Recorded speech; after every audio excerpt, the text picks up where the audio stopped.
Hi everybody, welcome back to my channel. Today I will be talking about all the books I read in 2021, short summaries, and my thoughts and what I rated them over 5. This video will be divided into 3 sections, so the non-fiction books, fiction books, and my thriller books, okay? Because 95% of the books I read were under the thriller genre, so I thought I really need to separate that. Okay, let's start. So the first non-fiction book I read was called The Hidden Habit of Genius, and this is basically stories of geniuses like Einstein, Picasso, Jobs, and how their minds work. It was a mixture of both like science research and the stories of these geniuses, and overall it was actually a pretty quick and interesting read, so I gave it a 4 out of 5. Next is Overdressed, so it's all about the true nature of fast fashion and its impact on the environment, society, and why we think the way we do about fashion. There were things I already kind of knew, but this book gave me a deeper understanding about them. So if you're looking for something about fashion, fast fashion, the industry that isn't too hard to digest, then I would recommend this one. I gave this one a 5 out of 5. Next is Inconspicuous Consumption, the environmental impact you didn't know you have. So the title is the one that really caught my eye, and it was really easy to understand as well.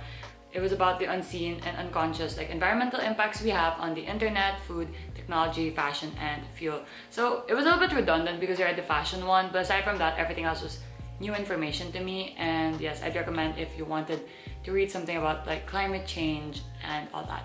Okay, so that was it for my non-fiction books. Like, it was only 3. Next, I'll be doing the fiction books that aren't thriller, and those are also only 3. So first one is It Ends With Us by Colleen Hoover. So it's about a girl who meets the perfect guy, and we see how the relationship unfolds. It's vague, yes, because I don't think you should know too much going into it.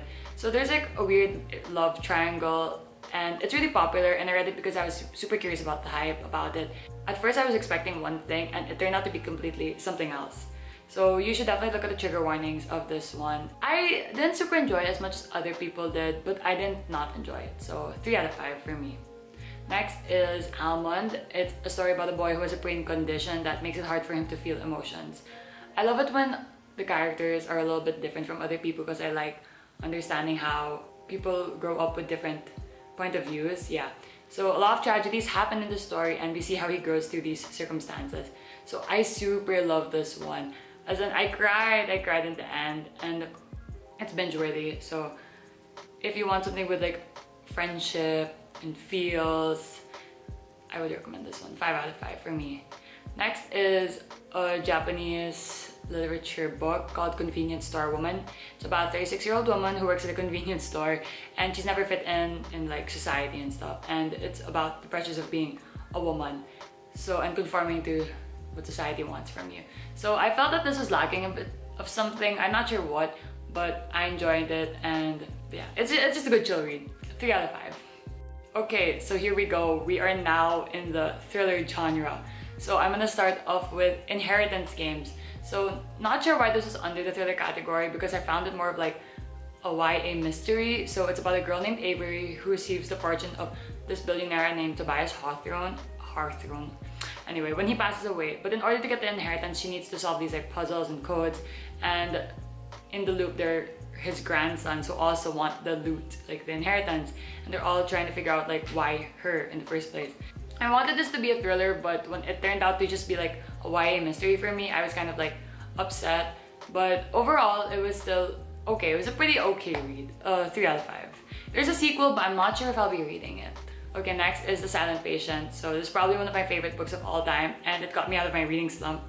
So this is about Alicia who kills her husband, and after that she never says anything again, hence Silent Patient.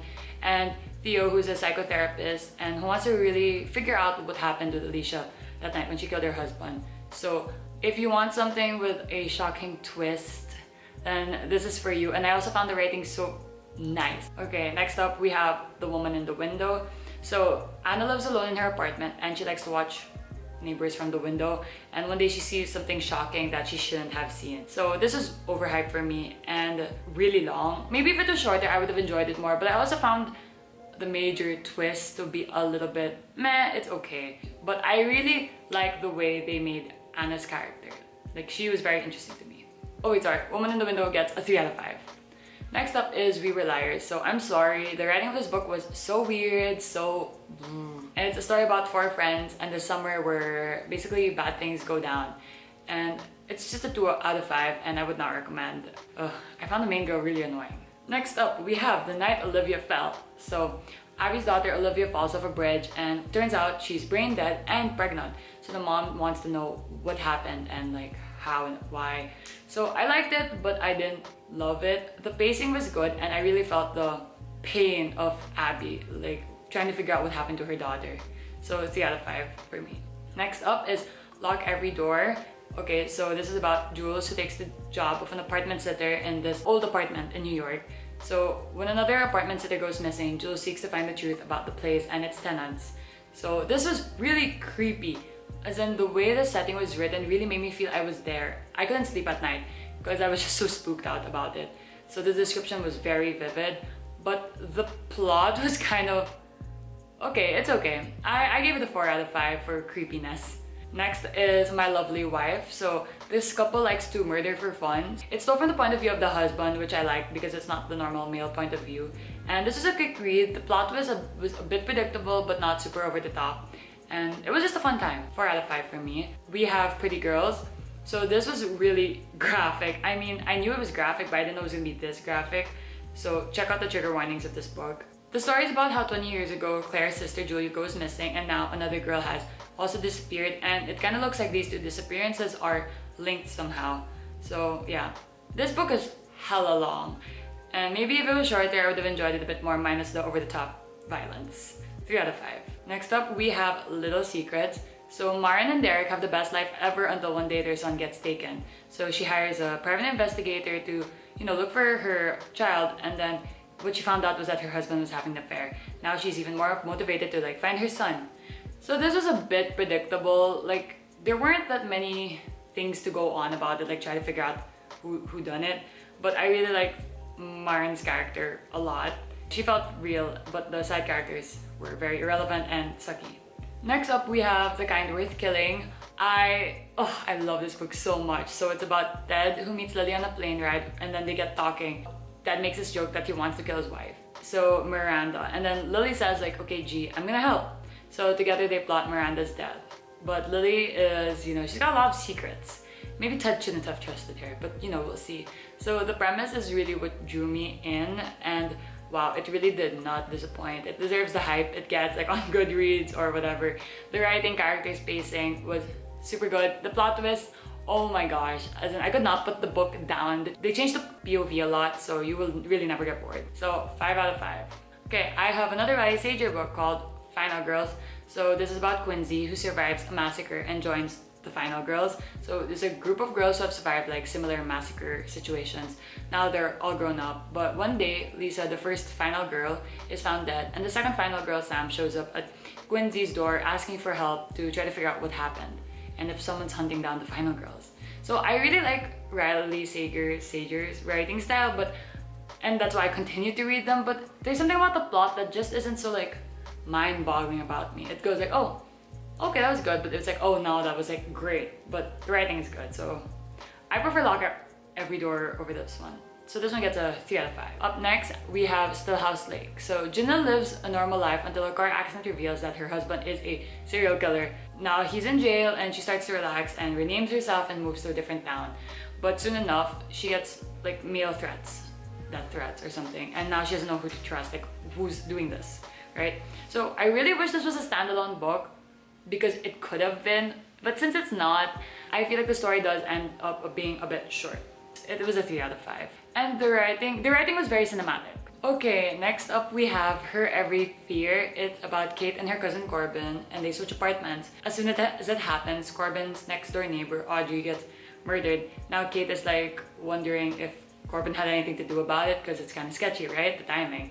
And then in this apartment, she also meets a handsome but mysterious neighbor named Alan, who may also be a culprit. So 5 over 5, all Peter Swanson books I've read are freaking amazing, and the twists you never see coming, and I don't know, I think the way he makes characters is just really interesting, and the plots are so good. I would recommend this one. Next up is Before She Knew Him. This is about Hen and her husband Lloyd. They move into a new town and they meet their next door neighbors. But Hen sees a familiar object displayed on the husband's office shelf. So it's the missing trophy of a man who was killed 2 years ago and hence obsessed with this like mystery for some reason. This was a 4 out of 5 for me because the story was a bit too obvious but not predictable, if that makes sense. And either way, it was still a good read and I enjoyed it. Now we have Home Before Dark. So 23 years ago, Maggie and her parents moved into Baneberry Hall, where they spent 3 weeks there before running out in the middle of the night. So later on, her father makes a book called House of Horrors about their creepy encounter in the hall. And years later, Maggie goes back to the place where because her father passes away. So in that house, she experiences like weird things that seem to align with what her father said in the House of Horrors book. Now she's trying to figure out like what's real and what's not real. Seeger is really good at giving the creeps. Like every setting he gives, I just feel so ugh. And his descriptions are really great, like vivid. Twists weren't for me so much, but they were still shocking. 3 out of 5. Now we have Pieces of Her, the only other Karen Slaughter book I'm probably ever gonna read. So this is about Andrea's mom, Laura. She's your everyday small town mom until one day a violent attack occurs at the mall and Laura intervenes and acts in a way that Andrea has never seen before. So hours later, someone is trying to kill Laura and Andrea is trying to figure out who is my mother. Okay, so I think Karen Slaughter books are really so long. They've got slow burn with long chapters, but she really went into detail about the kind of people her characters are. 3 out of 5. Next up, we have The Nothing Man. So Eve Black was 12 years old when she survived an encounter with a serial killer that killed her whole family. So now as an adult, she's written a book called The Nothing Man, which is a true crime memoir. And Jim Doyle is a security guard who reads the book, and well, the thing is, he is the Nothing Man, so he realizes just how close that Eve is to figuring out who done it. You know, he's gonna find a way to stop her. So you'll fly through this one super fast, and I really enjoyed it even if it wasn't super shocking. So I gave it 4 out of 5. We have the guest list. So this is about guests who gather to celebrate the wedding of a handsome rising TV star and a beautiful magazine publisher. But things don't go as planned when someone turns up dead on the special day. So I don't know why this book was really overhyped and even won an award, because it's okay. The characters were okay and the book was okay. So 3 out of 5. What Lies Between Us? Wow. Okay, so this is about the relationship between Maggie and Nina. They live under the same house, but Maggie is chained to her room in the attic because she has done things to Nina that are unforgivable. And oh god, this was so messed up. And the twists they seem so crazy, but they also seem very logical and possible. So if you want something to just like shake your brain a little bit, 5 out of 5. The Maidens. So Mariana is pretty sure Edward Fosaka is a murderer, and she gets involved with the Maidens in the secret society of female students when the friend of her niece is found murdered in school. Honestly, the synopsis of the book is a little bit malabo, and even the story itself is a little bit confusing. So I was really disappointed in this one because he wrote Silent Patient, so obviously I had high hopes. So I would not read it. 2 out of 5. Next is The Plot. This is about Jacob, who's a promising novelist, but now he's a teacher in a writing program. So one of his students, Evan Parker, says he's got this amazing book plot, and you know, he tells Jacob all about it. So years later, Jacob's like, oh, where's this amazing book that Evan wrote? It hasn't been published yet. Because, well, he dies. And Jacob then steals the plot of a story and publishes it for himself. So at the height of his fame, he gets this like mail or something, an email, yeah, that was says like, you're a thief. So he's trying to figure out, whoa, who was doing this? Because, right, like, Evan's dead. Okay, so respectable plot twist, honestly creepy at the end, but it's a bit slow in the first half. 3 out of 5 for me. Okay, now we have Local Woman Missing. So Delilah disappeared 11 years ago and has finally been found. So with her return to the community, they try to figure out what happened to the day her mother, and another woman named Shelby disappeared. So this was well paced, and I think the first time I finished reading it, I was like, huh? But when you sit with the plot a bit more, it gets better. So twists are good. Enjoyed this one. 3 out of 5. I have some Lisa Jewell books. Okay, so Invisible Girl. Owen is neighbors with the Forrest family. Rowan, the father, is a child psychologist, and Sapphire Maddox was a patient of Rowan. So she gets a bit stalkery and unravels secrets about him and his family. Then one day she disappears, and the last person to see her was Owen. I found it so interesting how the 3 stories intersected. I felt the twists were a bit flat. 3 out of 5.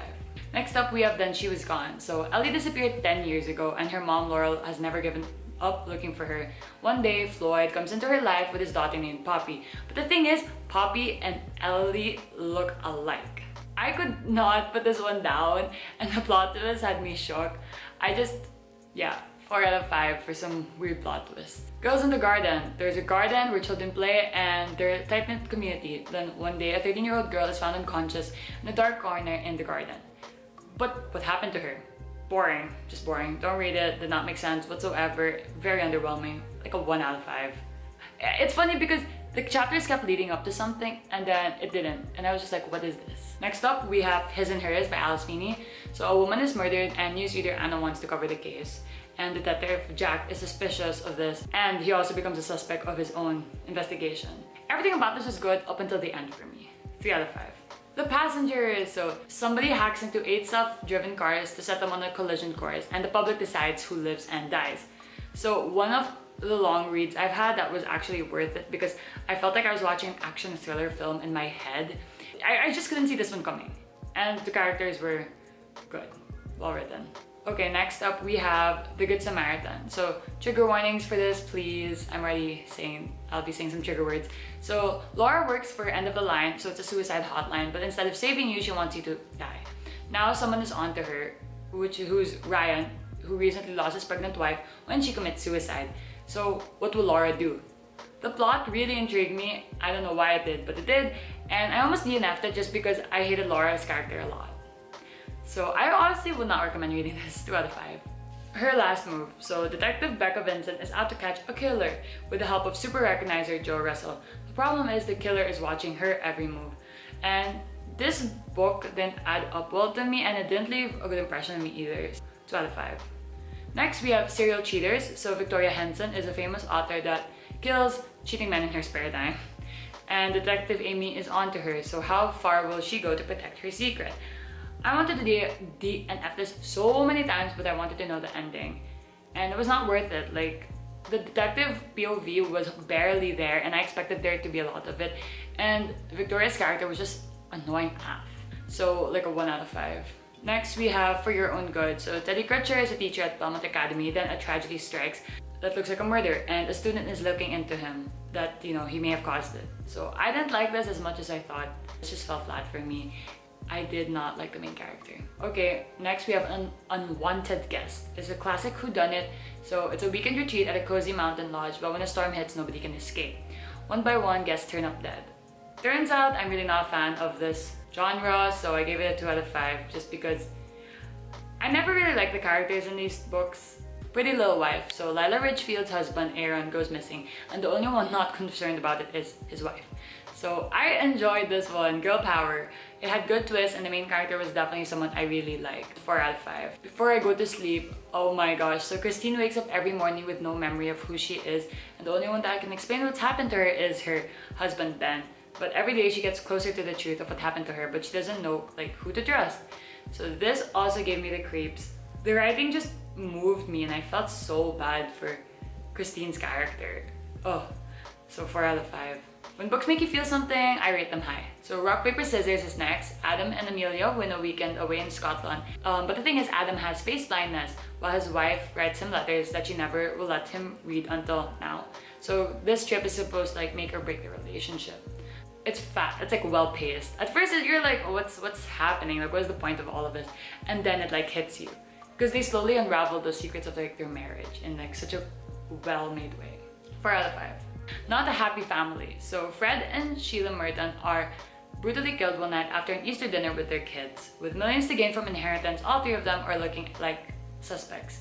So this one didn't shock me, but it was well paced and written, so 3 out of 5.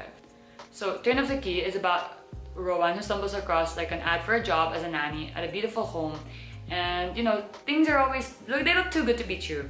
Little does she know that the end of this opportunity will end up with her in prison and be a child dead. So she writes letters to her lawyer unraveling the events that happened. The writing of this one was just, it felt so like gloomy and it was just all the creepy vibes. Because I didn't think I was gonna enjoy it this much. Like, I actually put off like reading this one because I don't want to get disappointed.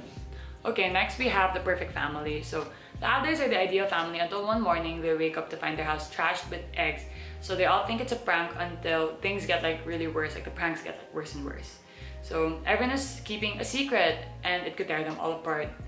I genuinely felt bad for the family, but the twists were meh. So now we have And Then There Were None. So 10 strangers are summoned to a private island and the host is a millionaire who nobody knows and is nowhere to be seen. But these guests all have past that they're trying to hide. So one by one, murder happens and they try to figure out who's orchestrating all of this. Another whodunit, so another one that wasn't for me, but I thought the characters were a little bit interesting. Next we have Behind Closed Doors. So Jack and Grace look to be the perfect couple. The problem is they're inseparable. In a bad way. So people wonder why Grace doesn't answer the phone or meet other people for coffee, and their marriage has a lot of secrets. I felt so bad for Grace and her situation, but I'm starting to get sick of the husband-wife type of thrillers, so 3 out of 5. Now we have They Never Learn. So Scarlett Clark is a professor that knows how to get away with murder. She looks for the worst man and plots his demise. So everything goes to plan until one mistake puts her at, jeopardy and her secret could be revealed. So meanwhile, Carly is a student at the university and she makes friends with Allison. When she is sexually assaulted, Carly does anything to make him pay. So, oh my gosh, okay, this was a shocker and I love the characters. Everything was just so well written, well paced, and I love the way it ends as well. 5 out of 5. I Can Be a Better You. So Fig Coxbury moves to a new neighborhood because she wants to live next door to Jolene, Darius, and their child Mercy. She wants everything that they have, and this book was meh because there was no big plot twist. They were just like, it was basically just like a stalkery story, and I didn't get anything from it. 2 out of 5. The Good Son. So Eugene wakes up to his mom's murdered body without any idea of what happened. So he has had seizures for most of his life and terrible memory. So he's so unlucky. So in the 3 days, Eugene tries to figure out what happened to his mom and the truth about himself. Slow paced, but overall, I liked what this book was building at and the way his character unfolds and the truth about like his mom and his like condition. 3 out of 5. Now we have The Good Lie. So Dr. Gwen Moore is a psychiatrist that deals with killers. In her town, the Bloody Heart serial killer's latest victim escapes and points out Randall Thompson as a culprit. The case isn't closed just yet because Robert Calvin, is the father of a son who was killed by the Bloody Heart serial killer. He doesn't think this Randall Thompson guy is the actual culprit, so he wants to represent Thompson. Because he thinks the real killer is still out there. The twists were super good and I didn't know what to expect, so I came into it with low expectations. I love it, would recommend, 5 out of 5. Okay, that was pretty much it. I just finished rounding up all the books I read in 2021, and now I will be giving you my 5 favorites. So that would be The Silent Patient, Almond, The Kind Worth Killing, Inconspicuous Consumption, and Overdressed. Yeah, that's pretty much it. Most of the books I read really were thriller, but I'm trying to open my horizons in 2022. So comment below if you have any book recommendations, any genre. Hope you liked it and found something you want to put on your TBR list. Okay, bye!